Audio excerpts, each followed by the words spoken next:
Welcome to the next lecture from Gurukul from CEC India.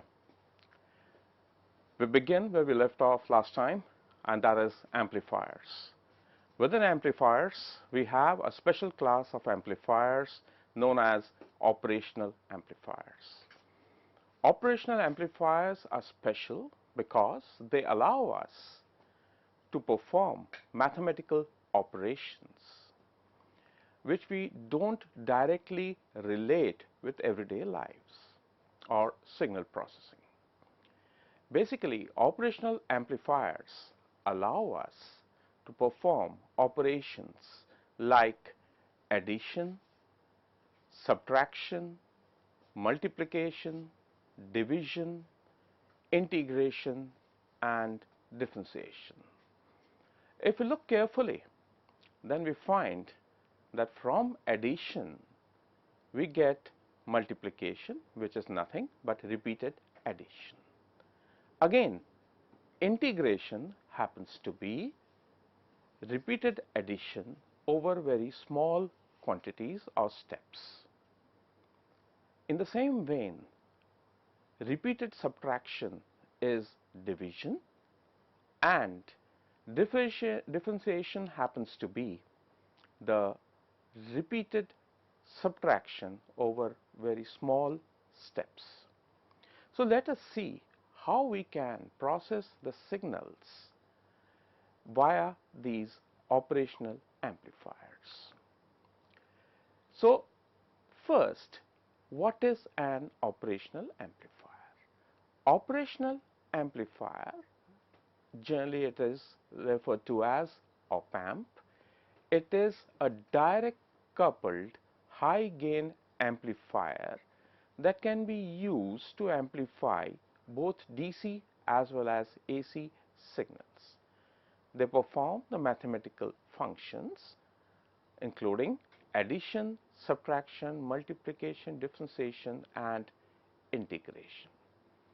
Now, where are these signals? Where does addition happen in a signal? For example, the case of a lift.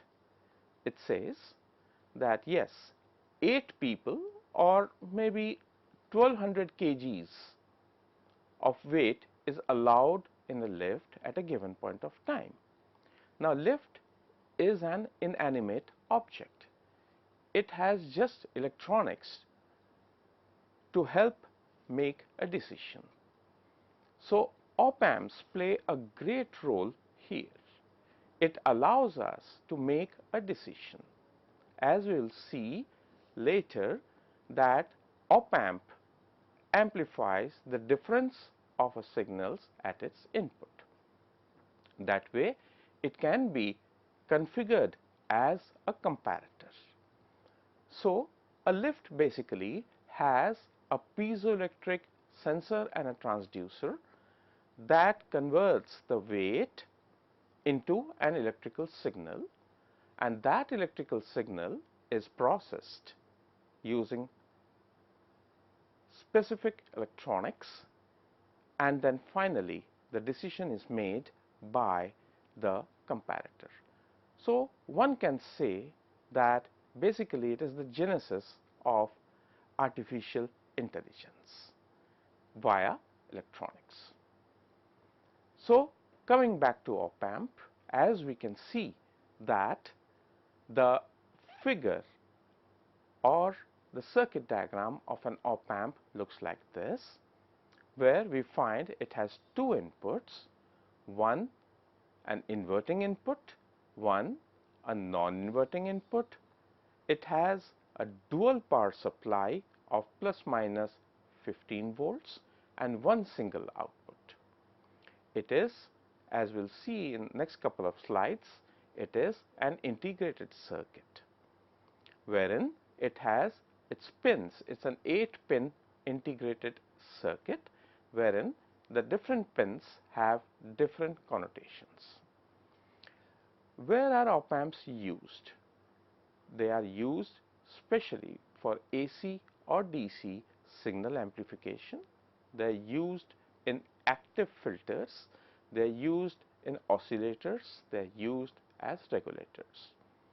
These op-amps are also used in analog to digital converters and digital to analog converters. Without ADCs and DACs, real life electronics cannot function. Okay, moving on, the pinout diagram of the op-amp, in this case we have taken 741, looks like what is shown on the screen. As you can see, we have 8 pins and it is a DIP, that is dual inline package. This simply means that the pins are in one single line and on both sides of the integrated circuit. The dot at the top left is a marker for pin number 1 and the pin numbers are counted in the shape of U. So 1, 2, 3, 4 and 5 is at the bottom, then we have 6, 7, 8. The most interesting pin is pin number 8. It says NC, means no connection. If you look carefully, we have the 2 inputs at pin number 2 and pin number 3 and the output is at pin number 6. So pin number 2 is inverting input. It means that whatever signal is fed to pin number 2 would be seen after processing, would be seen at pin number 6 having 180-degree out of phase. Whereas the input fed at pin number 3, it is non-inverting input, so the output at pin number 6 would be in phase with the input. Again, if you look carefully, we'll discuss pin number 2, pin number 3, pin number 6 outputs in detail in the next couple of slides. But in order to process signals AC or DC at pin number 2 and 3 and then taking our output from pin number 6, we have to ensure that the IC is given power or it is energized in a proper manner. As you can see, pin number 4 is minus V and pin number 7 is plus V. So this means that this IC requires a specialized power supply, and that is plus minus 15 volts. This supply, the circuit diagram of the supply is shown on the bottom right corner, and it is very interesting to note that the DC power supplies that are used in this case are configured in such a manner that negative of the plus 15 volt supply is connected to the positive of the minus 15 volt supply, so that we can have a common ground from the supply. So typically, if you see this power supply in your laboratory, then you will find that it has 3 outputs, one red, one black and one green. So it makes sense, before starting off with experimentation of this 741 op-amp, it is important to check the polarities of the power supply. Else the power supply would go, else the integrated circuit would go bad. So in this case, the plus would be the red knob on your power supply. The black knob on your power supply would be the minus 15 volt, and the green in between would be the ground. So your multimeter, your digital multimeter, should be used with the red and the green and green and the black. Then you will get red and green would give you plus 15 and black and green would give you minus 15. If you somehow correct the multimeter, which of course is configured for DC voltage measurement, if you connect the probes of the digital multimeter to the red knob and the black knob, then total reading on your digital multimeter would be 30 volts. That's because 15 minus of minus 15 would be 30. 15 plus 15 work out to be 30 volts. Another important thing that is shown in this circuit diagram of 741 is the terminology of pin number 1 and pin number 5, that is offset null. So, if you look carefully, what is offset null? Now, as we have already studied semiconductors, wherein we have studied that the conductivity of a semiconducting material varies with temperature. So, the same semiconductor, if let us say we have a diode which is a PN junction, basic PN junction, if you measure the characteristics of a diode in Thar desert, let us say the current conductivity, and if you use the same diode in Siachen, then the current carrying capacity of the diode would change. In Siachen, especially at night, the temperature would go up to minus 30 degree Celsius or below, whereas in Thar desert in the morning, the temperature would go something around plus 50 degree Celsius. So, effectively, the difference in temperature on the diode would be 50 minus of minus 30, that is plus 80 degree Celsius. So, this kind of temperature difference would significantly affect the current carrying capacity or flowing capacity in a PN junction diode. So, this IC 741 is an integrated circuit, and in this IC all the components are made up of semiconducting material. So, as the IC is used at room temperature, which we consider to be 27 degrees Celsius or 300 Kelvin, then this IC would have certain amount of current flowing through it the moment we energize this IC using the dual power supply at pin number 7 and pin number 4. Now, if you ground pin number 2 and pin number 3 and use a multimeter at pin number 6 or a CRO or DSO, cathode ray oscilloscope or digital storage oscilloscope, you will find some voltage to be present. The first thing that a physicist, as a student, you would feel that okay, we have generated energy. Why? Because pin number 2 is grounded, pin number 3 is grounded, yet we have certain amount of small voltage at pin number 6. The conclusion is erroneous.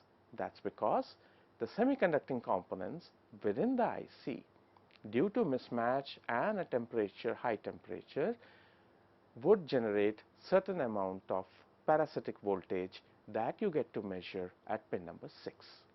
So, pin number 1 and pin number 5 are offset pins. The voltage generated is known as offset voltage, and in order to nullify this voltage, we use external potentiometer and provide a negative voltage if the output from pin number 6 is positive, and if output from pin number 6 is negative, then pin number 1 and pin number 5 are used to provide a positive voltage, so that when pin number 2 and pin number 3 are grounded, then pin number 6 must give a 0 voltage. This can be understood from the fact that when we go to any shop to buy, let us say sweets or maybe confectionery or anything, then that shopkeeper puts the box on the digital scale and nullifies the weight of the box to 0 before putting in the sweets or the confectionery. So effectively that box, weight of that box is made 0. So herein pin number 2 and pin number 3 when grounded should give a 0 output. So pin numbers 1 and 5 are therefore known as offset null pins. So moving on, the case of operational amplifier in ideal conditions. So before we analyze any circuit in physics, we always take the ideal case, and then putting constraints we understand the functioning of a real component. So in this case, for an ideal operational amplifier, as shown from the figure, it is understood that V1 is the input voltage at the non-inverting terminal at the bottom that you can see. V2 is the input voltage at the inverting terminal, that is pin number 2, which is at the top. So this operational amplifier, as we had seen a couple of slides back, is a differential amplifier, high gain differential amplifier. Hence, this implies that the op-amp always amplifies the difference of the inputs at pin number 2 and pin number 3. In this case, the two voltages are V2 and V1. So therefore, Vd, the differential voltage, would be V2 minus V1. Depending on the magnitude of the voltages at pin number 2 or pin number 3, the output will show difference in signs. First, if V2 is greater than V1, then the input at pin number 2 is greater than the input voltage at pin number 3. So therefore, this amplifier, this op-amp, will act as an inverting amplifier. That's because the output, that is V0, that is from pin number 6, we can see that V2 being greater than V1, the output at V6, from pin number 6, the output V0 would be out of phase.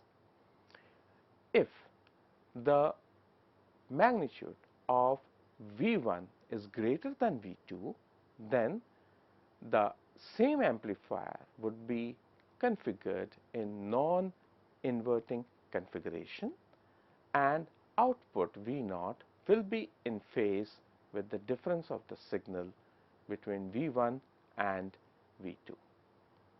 Also, the topic would be discussed later, but yet we start noting it from herein itself, that no part of the output is being fed back to the input. In electronics, generally feedback is employed for stability of the circuit. So it is interesting to note here that there is no connection between the output and the input.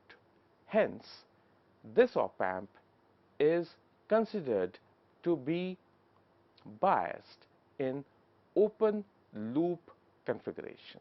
So as we can see the letter capital A with a subscript of OL, this simply means that A is the voltage gain of the op-amp in open loop configuration.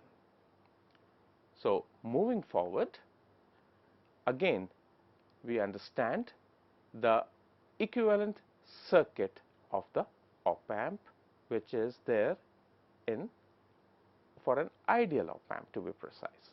So what we can see that this op amp has a resistance that is there, which is the input resistance at its inputs, that is between 2 and 3. It also has an output resistance which is configured with a open loop voltage gain as in the output. It has a dual power supply and the output is taken against the load resistance. So the output voltage is always amplified with respect to the input. This being an amplifier, the basic function of this op amp is to amplify the input signal. The only difference from any other basic amplifier is the op amp amplifies the difference of the inputs at pin number 2 and pin number 3.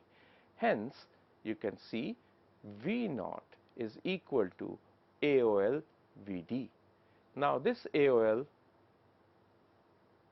can have a negative sign if V2, from the equation you can see, if V2 has a magnitude which is greater than V1, whereas if V1 is greater than V2, then the input and the output are in phase. So, we understand that AOL is the open loop voltage gain, V naught is the output voltage which is amplified version of the difference between two input voltages.